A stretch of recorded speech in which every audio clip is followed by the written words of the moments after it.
What is up, guys and gals? Welcome back to another chess video. This is me, JK Jax, back at it again. Today, I'm going to be showing you how to destroy the London system.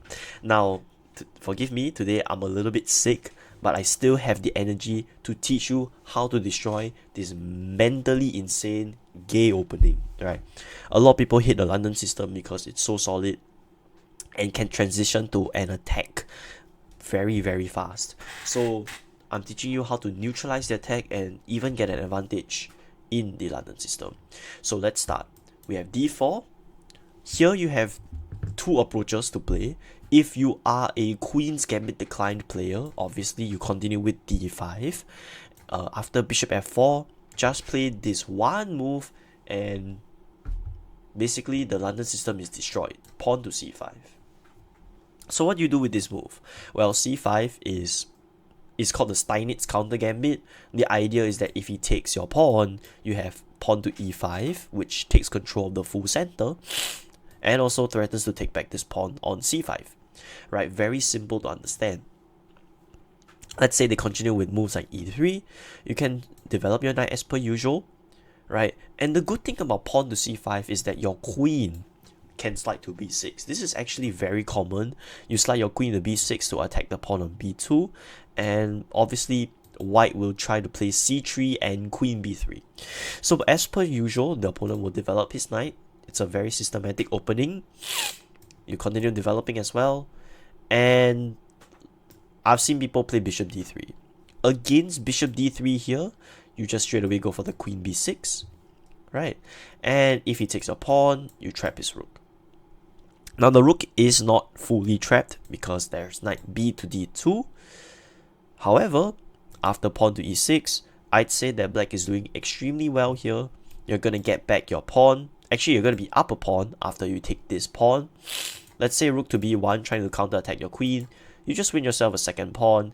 And to me, this position is extremely great for black. Black is going to win back this pawn on c5.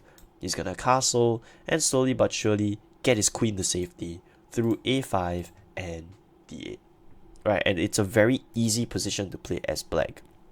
You just need to be a little bit more calm, a little bit more careful. But once the dust settles, I think black has a great position. What if, the opponent plays c3, right? Once again, queen to b6. So remember, let's recap.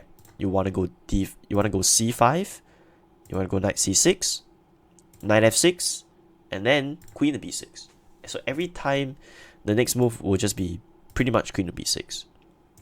Right, you don't really want to close it up yet. You don't want to close with e6 because your light square bishop will get stuck. Some of the times the bishop wants to go to g4 and then maybe trade itself for the knight so that you can obtain more control over the e4, e5 squares. Main point of the London is to control these two squares. So if you can sort of weaken the control over these two squares, I think black would be extremely happy here. So bishop g4, queen b6, the ideas are actually very easy to play. Let's get back to the topic. What if they play c3? Well, queen b6 as per usual, and I've seen people play queen b3. This is somewhat the main line of the London system. You will play the move pawn to c4, attacking the queen, closing down this bishop. They will take, which is the best move. If they don't take, and let's say go for something like queen to c2, here you have a very shocking move, bishop to f5. Sacrificing the bishop, but then you win back the rook in the process. So they take, queen takes b2, and yeah, there's no way to save the rook. What else can you do? You can probably just play bishop to e2. You're not even in a rush to take the rook. The rook is just hanging forever. So just take your time. No need to rush to take the rook yet. I recommend you to develop your position. And then let's say the queen goes back to a safe spot. Let's say queen h3. Then you can maybe consider just taking the rook here. And over here, you just have a perfect position to play. Castles, take a free pawn. And here black is up 4 points of material. I mean, what more can you ask for against the London system, right? So that will be pretty much it for queen c2. If they take your queen, well, the game plan is very simple. You're going to play bishop f5, maybe bishop to g4, e6, and then consider b5, b4. You want to try and undouble your pawns while creating the most impact in the opponent's position. Right, so this is just basically the overview of d5 London system. Let's move on to what happens if you play the King's Indian defense, the Nimzo Indian, you play knight to f6. You will see a lot of London system spammers. I am going to be recommending 3 variations here, alright, for those who want a universal system against the London system.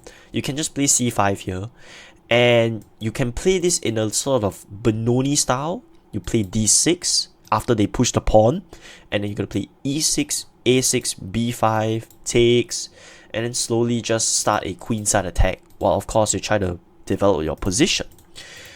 If they take your pawn, then you can play something like knight to a6, trying to get back the pawn. Queen to d4. Here queen d4 runs into queen a5, and you win back your pawn anyway, like this. And I'd say that this is a fine position for black here. You can play d6 followed by e5, and your pieces come to life. I think it's great. Of course, you do have to watch out like what happens if they play pawn to b4, which looks like it's a fork of pieces, right? I mean, you fork the queen, the knight. Well, sometimes the best offense is the best defense. Knight to e6, counter-attacking the queen and the bishop. And over here, black is doing extremely great. If you take the queen, I will take your queen, still threatening a fork, and maybe d6 and d5 as per normal. If queen to c4, which is the only move in the position, you can slide back. And to me, I think this is completely fine, right? This is protected twice, and you can develop your position through g6, bishop g7, and even maybe consider double fianchettoing, right? The possibilities are limitless here. So that is a way to play against London system. If they go for the same structure here, I recommend you play d5. You can actually transpose back to the Queen's Gambit, decline the way of fighting against the London system. If not, you can simply damage their pawn structure by taking. I think this is also a perfectly fine move. And then you can go for your King's Indian if you want to. You can go for your Nimzo Indian if you want to. But of course, I would recommend the King's Indian here because it's much more universally sound against these types of positions, right? So yeah, this is a very good way of playing against the London system, just c5. But if you are a King's Indian player, just go for your King's Indian setup, right? e3, bishop g7, knight out, e6, c3, castles, bishop d3. Okay, now here instead of striking with e5 or c5 right away, you can strike with c5. Over here, it's completely fine to strike with c5. Now, the point is you just want to damage the London pyramid, right, with the move pawn to c5. I think in almost all positions that I've shown you so far, it's all about destroying the London pyramid and obtaining control over e4, e5. So I think c5 accomplishes that goal really, really well, and it forces white to play in a position that he's not very comfortable in. Let's say white castles, you can continue to increase the pressure in the center, and if he plays something like this, you can simply take, and then you play e5. Now, this is one of the rare scenarios where you can play c5 and d5, right? In traditional wisdom tells you that, in the King's Indian defense, you either only commit to e5 or c5 and never both. But in this case, you can commit because your d6 pawn, although weak, none of your opponent's pieces can actually target this pawn. And therefore, that's why you can strike so aggressively, right? But that is an alternative. My main recommendation is going to be rook to e1. Rook to e1. I mean, that helps you just to play e5, and I think your position is great. There is a mistake here that white plays. I think I've seen before. I don't recall, maybe in one of my blitz games, but I've seen people autopilot and play knight bd2. And here you hit them with a cold shower, e5. e5. Simply e5. They can take. And now both these two pieces are hit. If they step back the bishop, they lose the light square bishop here. And yeah, this is actually quite similar to the how to play the King's Indian defense video that I've uploaded on my YouTube channel. If you haven't watched that, please go check it out. It's a beginner crash course on how to play the King's Indian.